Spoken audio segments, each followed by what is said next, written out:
I'm joined by Scott Schober. Scott is the president and CEO of Berkeley Veritronic Systems. It's a company that designs cybersecurity systems and its products. Welcome back to the show. We appreciate you taking time to chat with us.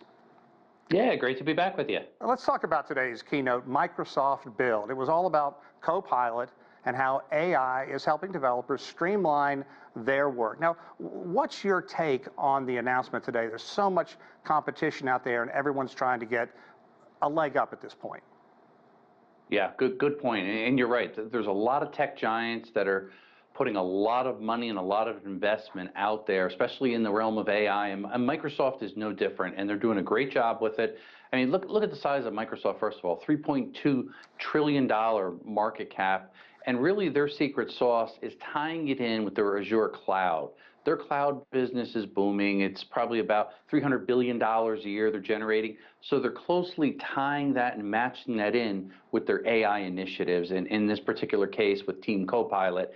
And that's what's really important. So it's bringing together different applications, again, all hosted up on the cloud.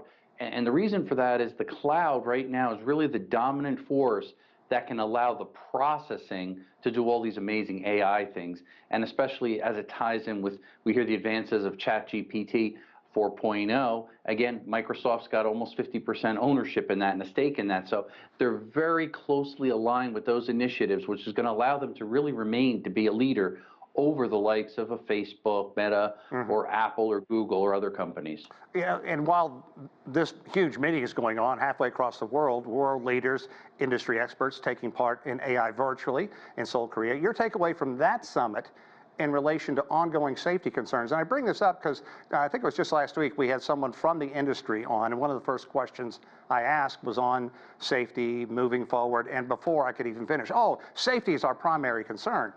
Where, you have to wonder, is it profit your primary concern? So how do companies balance this, especially with the push that they're going to get from virtually everyone outside?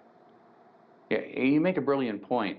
Profits on all these companies' minds, and the speed and the pace of technology advancement, unfortunately, makes it very challenging for them to properly vet out and get all the vulnerabilities out, because they have to be thinking one step ahead, thinking like a cyber criminal. Because think about this, cyber criminals are going to be exploiting AI just like we are appreciating the value that it brings to us. So it's finding that fine balance. They really need to have focused teams to be looking at those vulnerabilities and be able to shore them up before cyber criminals take advantage of that. Good stuff, Scott. And also, another thing we talked about, China's AI in a box model. Walk us through the pros and the cons of this model in terms of cost as well as accessibility. Yeah, and it's interesting. China has a little bit slightly different take on it, especially with Huawei and some other companies there. They're really looking at it with on-premise equipment there, the cloud locally.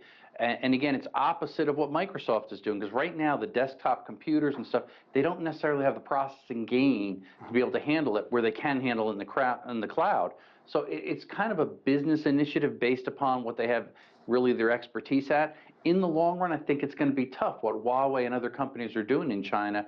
There's going to be a dominant leader in the end that's going to take it, but only time will tell over the next year or so which direction that's going to be, on-premise or in the cloud, as far as AI and all this build-out. Interesting. So expand on that just a bit. And do you foresee China's AI in a box offerings perhaps having a significant impact on how we do AI globally? Yeah, it may affect how we do it. Right now, U.S. is still the dominant leader, but if you look closely at China, especially the Chinese government, they've invested heavily in working closely with the universities there, and they're right behind the United States. It's almost neck and neck, but slight advantage that the U.S. right now has, again, because of all the big tech companies and just the sheer amount of money they've invested in it. But man, it's a close race, and China is right there on the back of the U.S. coming up close. You talk about the money and the government backing and saying the U.S. is the dominant leader, but clearly China's tech advancements when it comes to AI, they are getting up there despite the U.S. CHIPS Act.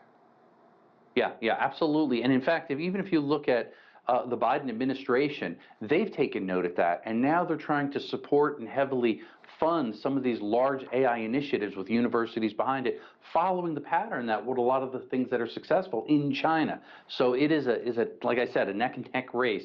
They all want to be the dominant leader. In fact, China's already got a roadmap how they will become the dominant leader in AI in the not too distant future. So it'll be interesting in years to come.